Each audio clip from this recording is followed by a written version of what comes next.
Name's Sally. John, in the last episode, Stephen met us at the Bakewell Cemetery and guided us around the grounds. He explained what had happened on the day in September 1973 when he found Wendy Sewell lying on the path, having been beaten about the head with a pickaxe handle. Wendy was still alive and she was taken to Chesterfield Royal Hospital. But what happened to Stephen?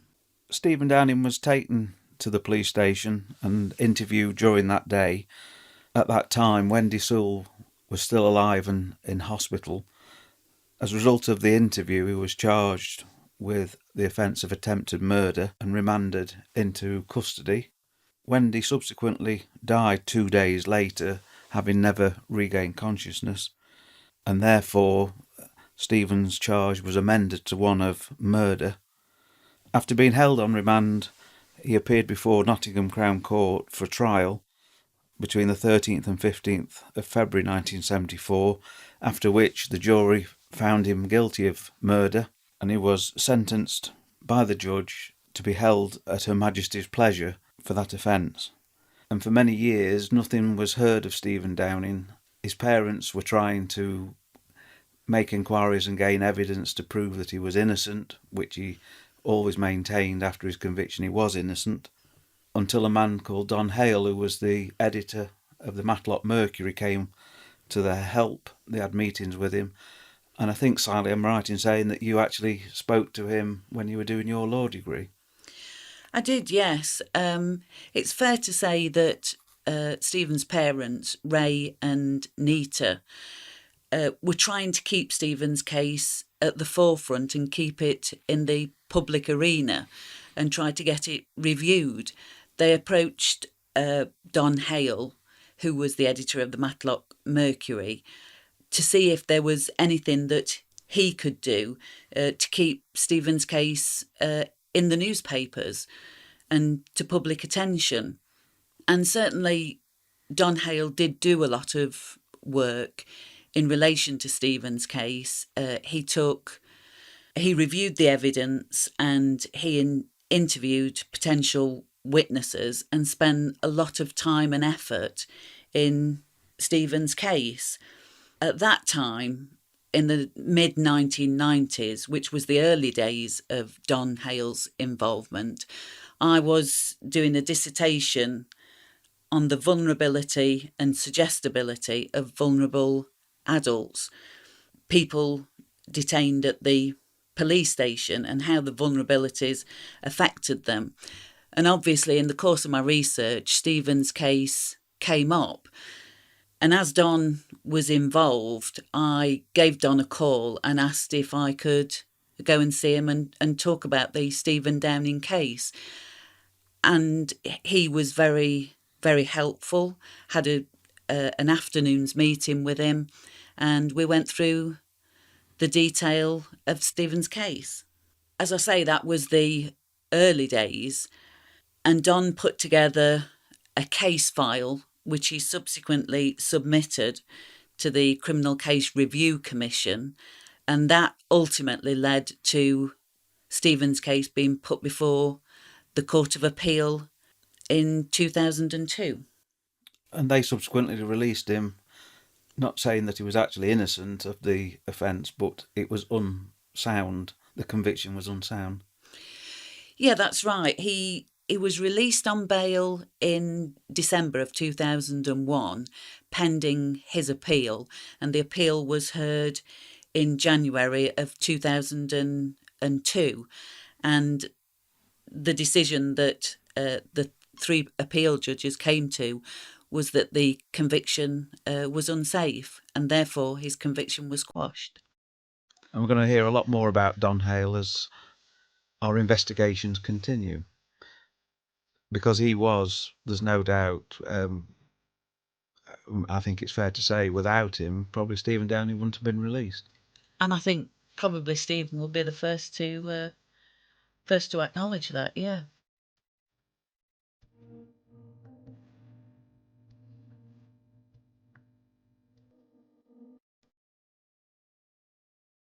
Early this morning we were at the cemetery in Bakewell.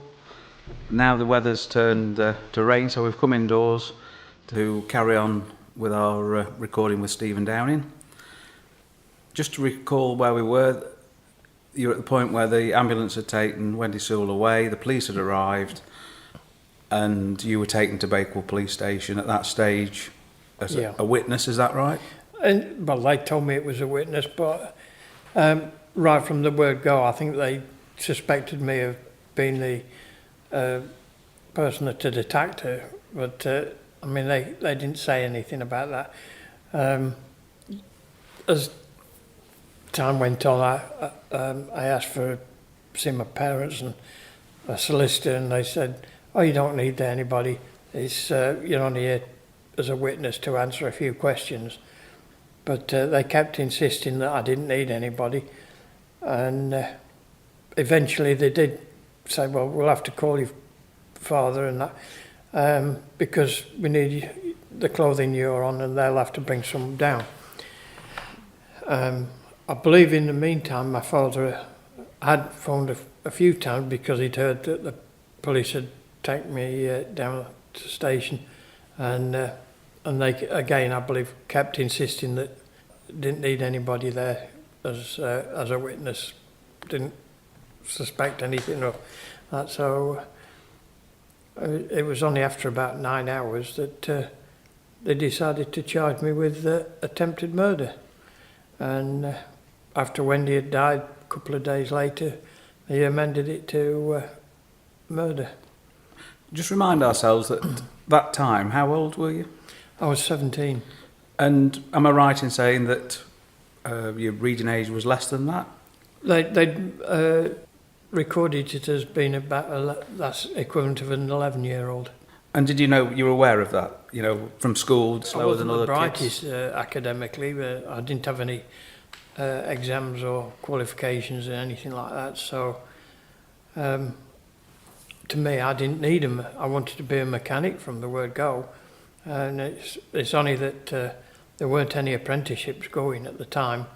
And my grandmother, she managed to get me a job at a bakery. And then you ended up eventually at the graveyard, which you explained this morning. Yeah. Did you understand what was happening at the police station? Not at first, because they were just asking questions over and over. It was just complete repetition, and I kept giving them the same answers, which obviously they weren't happy about. But I couldn't do anything else. And eventually, I got so fed up and everything. I was in pain because I eventually needed an operation on my spine, and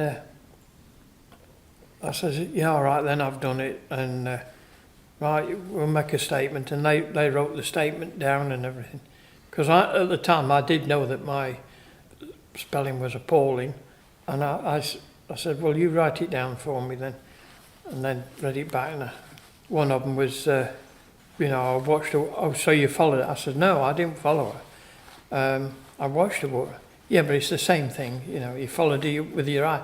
But they just put it down as you'd followed her. And were you offered any legal advice or opportunities? Not until after I'd been charged, and obviously then my father says, "Right, we're getting him a solicitor." Mm-hmm. So you fully accept you admitted committing the offence? Yeah. But for the reasons were that you've been there for 9 hours? 9 hours plus, yeah. Without seeing anybody? No. Friend or solicitor, that's it, etc. And obviously at the first opportunity I retracted it. But the courts unfortunately wanted to believe that the original statement was set in concrete, and choose how I tried, I couldn't persuade them differently. So, after you were charged with the murder of Wendy Sewell, obviously you were remanded in prison custody. Was that Lincoln Prison? I was there for a week, yeah. Whilst the trial went on, yes. Right. And the trial at Nottingham Crown Court? That's correct, yeah. And that lasted for 3 days? 3 days, yeah. What's your thoughts about what happened at the court? it seemed to be very one-sided, and I mean, they when they swore the jury, and they says, if you've any objection, state that, you don't want a particular jury member. And I thought, well, I don't know any of them, so I don't know the backgrounds or anything, so what have I to object to? And it's just unfortunate we did have the wrong people, because they took for granted more or less what the prosecution had said, because I didn't have much of a defence counsel. I think it was less than an hour for them to find me guilty. It seemed to be all cut and dried, really. Did you give evidence yourself to the Crown Court? Yeah, I was put in the witness box and questioned and everything. And I just went over exactly what I'd done at the police station, other than saying that I'd retracted my admission, and gave the reasons why. And what did you think when you were convicted of a murder? I was shocked. Couldn't believe it, because if I'd have taken another day off work, like my mother suggested, I wouldn't have been in that situation. Yeah, I mean, now the law, I don't know if you're aware, the law's changed to protect people in your position tremendously since 1973. Now you would have free legal advice, free, if you were having difficulty understanding, you get appropriate adults and all sorts of things, which has been brought in because of these type of cases. That's it, yeah. But at the time, that wasn't so. No, you had to defend yourself the best you could, until such times that you got a competent solicitor, and I don't think I did at the time. But to summarise, you were found guilty, obviously, of the offence of murdering Wendy Sewell, and then you went into the prison system. Yeah. What happened when you first went into prison as a prisoner, so to speak, not a remand person? Well, I didn't know what to expect, and I mean, after the conviction, I was kept at Risley for, I think it was a couple of months, something like that, until a suitable establishment was found, and they asked me if I'd got any preferences for, and I said, well, no, because I've never been in prison before. Your parents get in touch with Don Hale, and he takes your cause up. Mm-hmm. And how does he comes to visit you, I understand? I think we'd met 2, maybe 3 times. He sent me the paper every week, and at the time we'd spoken a couple of times on the phone, because you could buy phone cards which were £2 each, and they'd last probably about 10 minutes, something like that. He corresponds with you, doesn't he?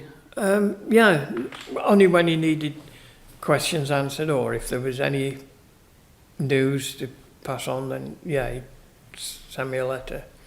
So from Don being involved, it still took approximately 7 years? About that, yeah. And I mean, people did start believing it a little bit, I think, more when he was on board, and went to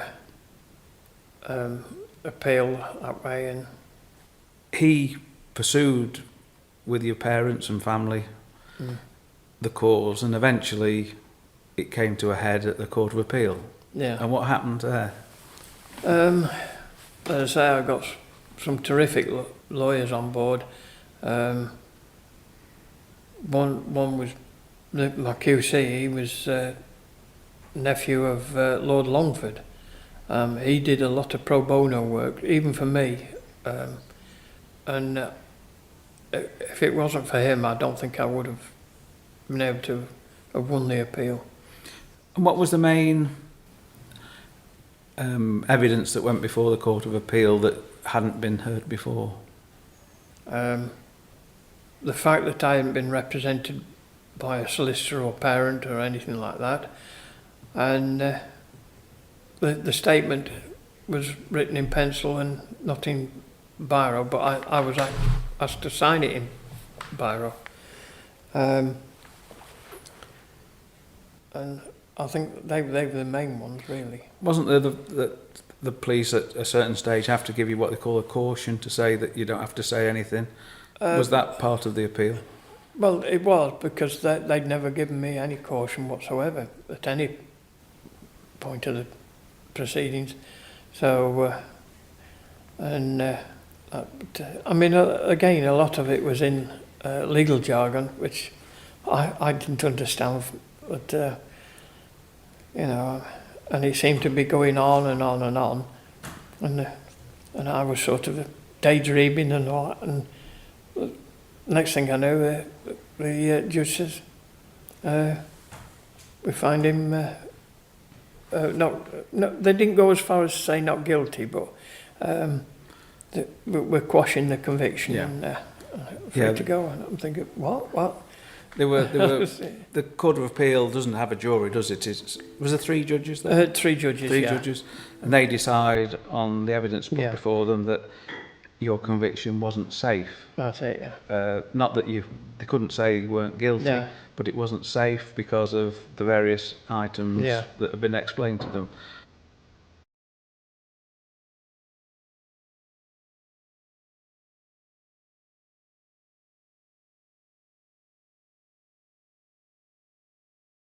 So Stephen's conviction was quashed. What were the grounds that the conviction was found to be unsafe? The 2 main areas the Court of Appeal addressed was the admissions made by Stephen at the police station, followed by a forensic scientist who gave evidence in respect of the blood splatter on his clothing. So in relation to the admissions, it's fair to say that Stephen was a vulnerable young man. He got a reading age of an 11-year-old. He'd been held at the police station for, I think, in excess of 9 hours. He got no access to legal advice. He wasn't allowed to see his parent or any other adult.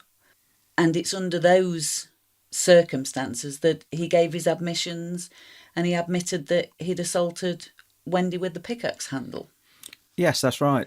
At that time, in 1973, there was no safeguards for these people that would protect a vulnerable adult in a police station. And Stephen, as well as many other people, made admissions because they were, pressure is probably the wrong word to use, but in an unfamiliar environment for many hours without any support, which then made vulnerability come in and suggestibility, as you say, and people did make admissions to things that they hadn't done or potentially hadn't done, which was one of the main areas that the Court of Appeal addressed in their judgment. The other is the forensic evidence.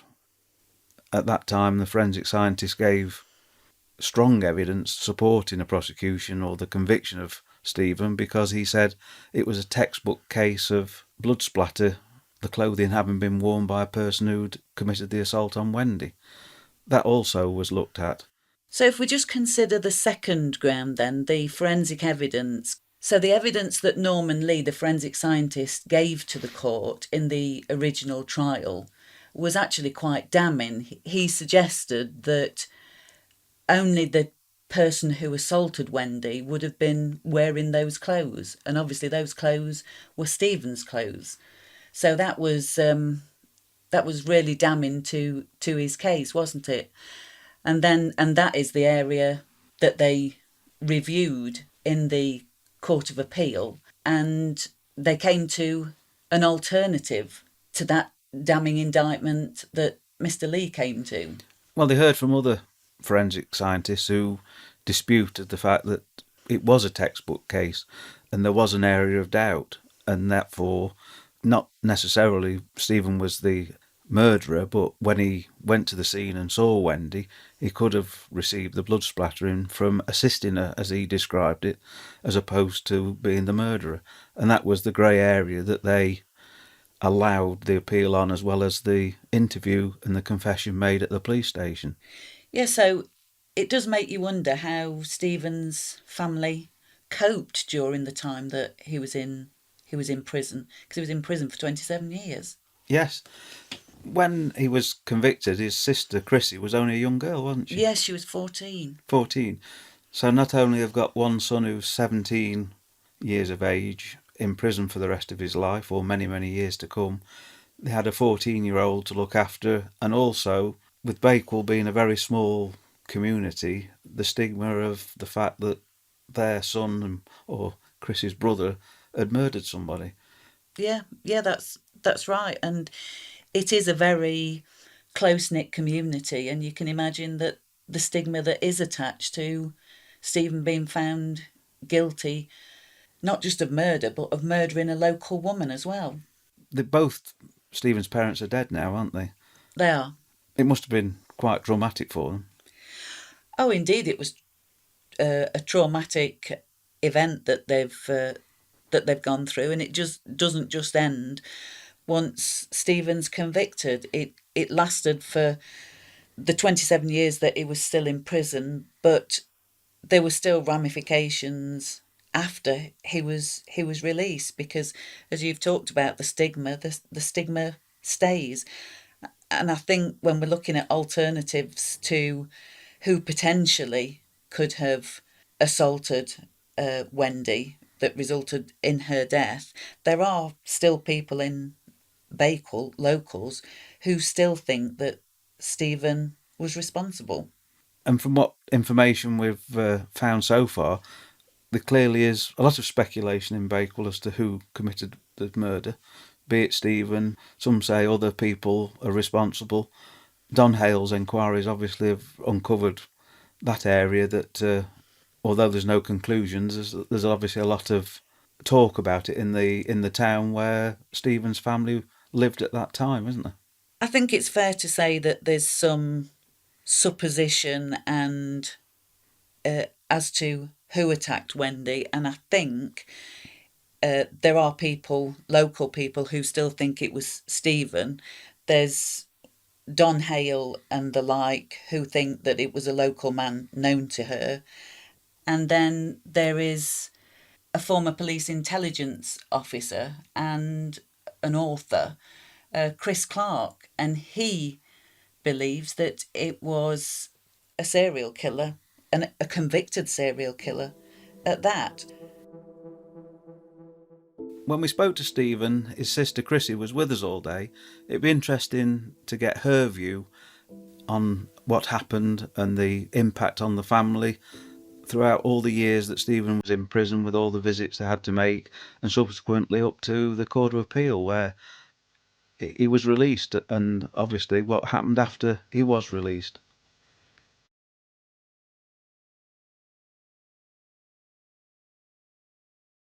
Oh, hi, Christine. Hello. Would you like me to call you Chrissy? I'm more used to being You're called more Chrissy, used to being yes. called Chrissy. And we're just going to have a little chat today about the immense impact that Stephen being arrested and charged and then convicted of the murder of Wendy Sewell. How old would you be at the time? I was 14 when it happened. And Stephen was 17. That's right, yes. And have you any more siblings? No, there's just the two of us. And you lived in Bakewell with your mum and dad? That's right, yes.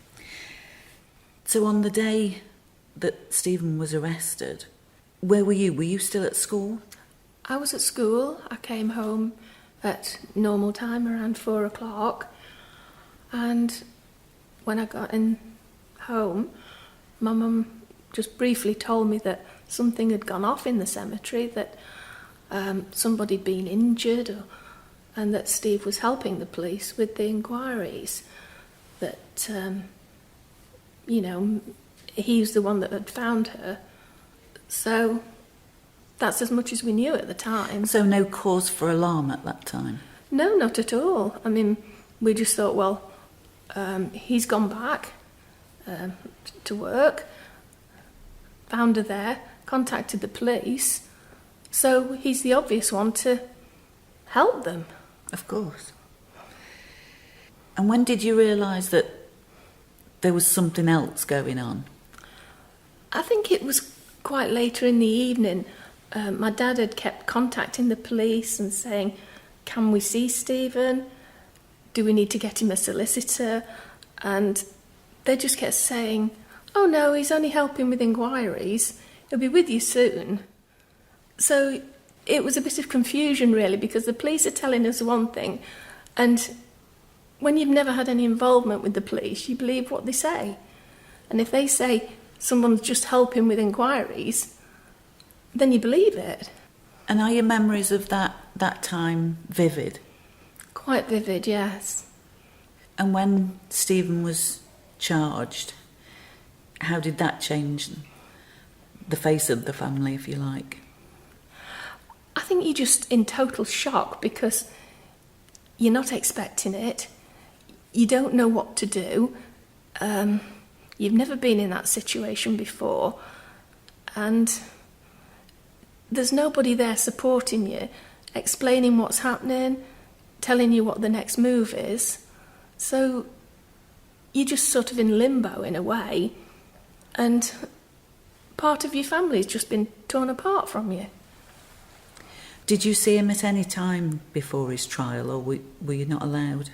Yes, we used to go and visit him, but the visits were very brief. I think when he was on remand, they were only something, I don't know if they were 15 or 30 minutes or something like that, so you didn't really get a lot of time to spend with him. And then when it came to the trial, which was February 1974, Yeah. did you go to the trial? We were at the court, but we weren't allowed in because with Steve coming home and speaking to Mum at the lunchtime, she was called as a witness. So that meant that we weren't allowed to go into court either.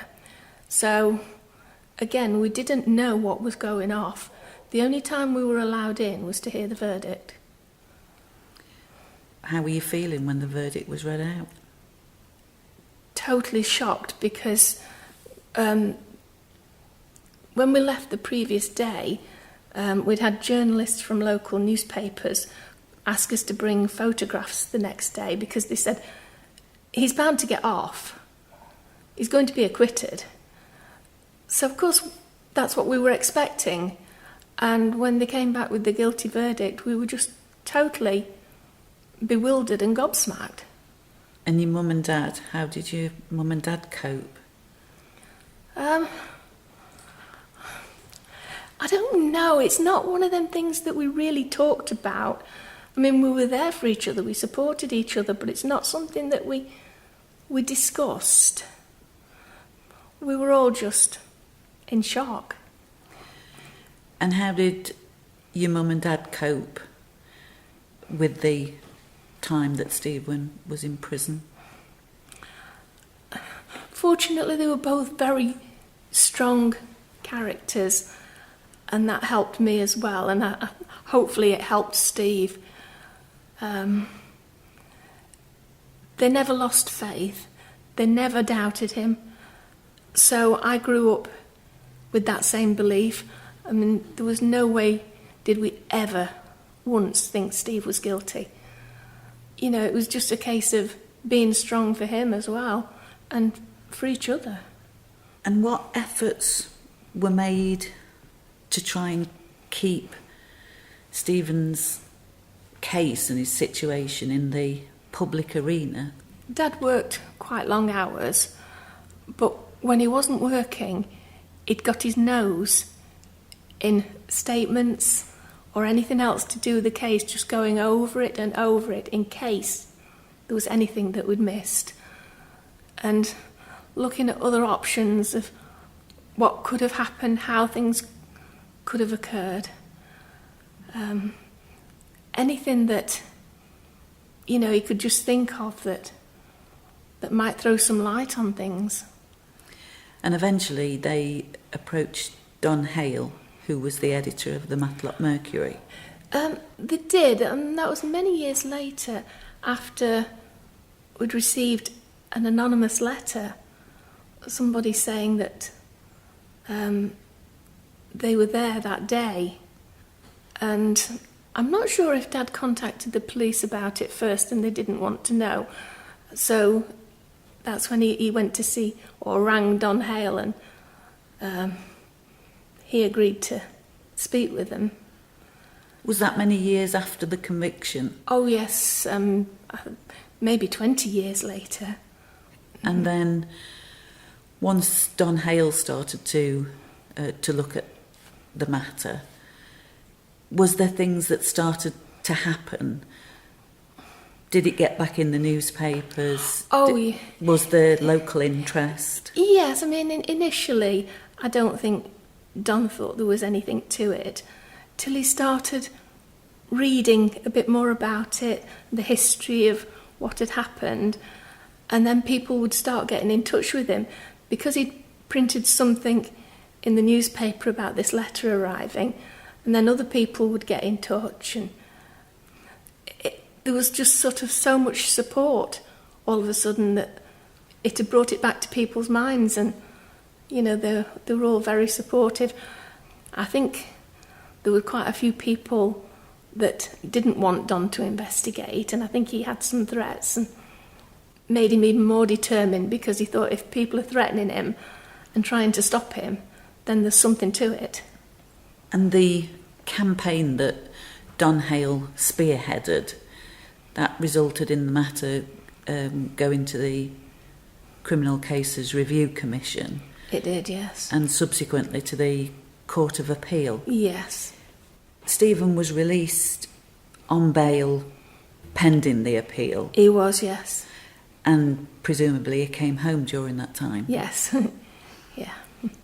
Did you go to the Court of Appeal? Yes, yeah, we were all there. And how did you feel when they quashed his conviction, finding it unsafe? Delighted and shocked, because we'd had so many occasions where we thought things were going well, and then at the last hurdle something went wrong. So even though we knew that there was a good chance that he could get the conviction quashed, you don't take anything for granted, because you're just letting yourself down then. So, you know, it was just sitting there through all this legal jargon that seemed to be going on forever and ever, and not really understanding it. Then all of a sudden they just said, conviction quashed. And, you know, I just looked at the people that I was sat with, some people from the BBC, and that, is that it? You know, you sort of expect so much, you know, sort of almost a party atmosphere, and it was just conviction quashed. And that was it. They got up and the judges walked out. Yeah, and Stephen walked out on that day a free Yes. man. And how were your parents once Stephen had been released? They were like new people. I mean, I think there was just such a weight lifted off them, because all those years of fighting and trying to, you know, sort of get somebody to listen, and then all of a sudden somebody has listened. Unfortunately, Stephen and yourself got to spend some time before your parents passed away. That's right, yes. That's got to have been a relief. It was. It's a shame that they couldn't have had longer together, but I'm just grateful that they did get some time together. It's different for us being on the outside looking in. So how do you think that prison life has affected Stephen? Benefited or to his detriment? Probably a mixture of both, because if he hadn't been in prison, we don't know what his life would have been. He could have been married, he could have had a family, he could have gone on to have an entirely different career. But on the other hand, he's benefited in a lot of ways, because he's learnt skills that he wouldn't have had he not been there. And I think in some ways it's probably made him a stronger person.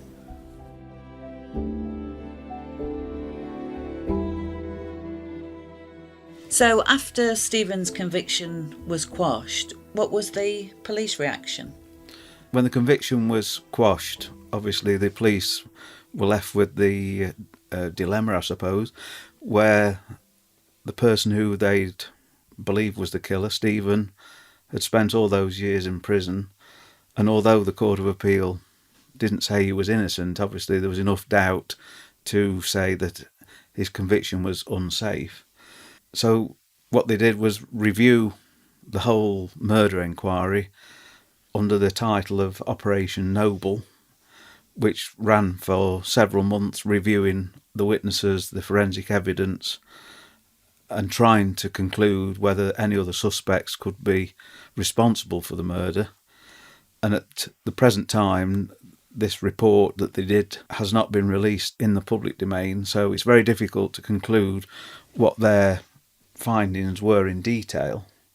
However, what has been released is that they are not seeking any other suspects and have no other suspects that they wish to interview. And unless further evidence is forthcoming, the case will remain unsolved. After the conclusion of Operation Noble, the question remains, who killed Wendy Sewell? Yes, that's an interesting question. Don Hale gave a number of suspects who he thought may be responsible, linking them to Wendy Sewell, which clearly the police may have looked at and concluded that there's no further lines of inquiry, as we've said. However, Chris Clark, more recently, who's an author of crime books, has come up with an opinion that it may well be a serial killer who was responsible, with no connections whatsoever with Bakewell. So I think the next person that we need to see is Chris Clark, and perhaps include that in our next episode. I should also mention that Stephen Downing has just published a book, the title of which is The Case of Stephen Downing, The Worst Miscarriage of Justice in British History. This book is available on Amazon.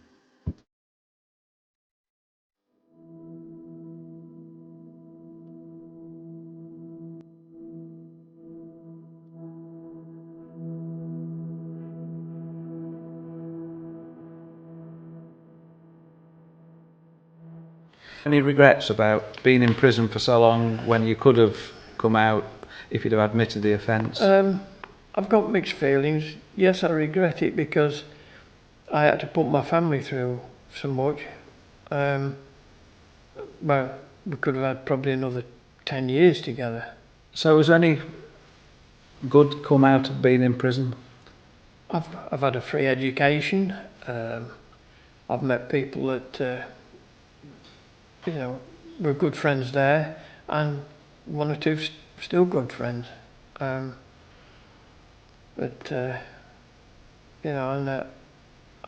no, I can't regret that part of it. And I'm surprised other people don't take advantage that go into prison and make better lives for themselves rather than making it a life of crime, because it never pays. So join us in the next episode of True Crime Investigators UK, when we will be considering who killed Wendy Sewell and reviewing the life and crimes of one of the country's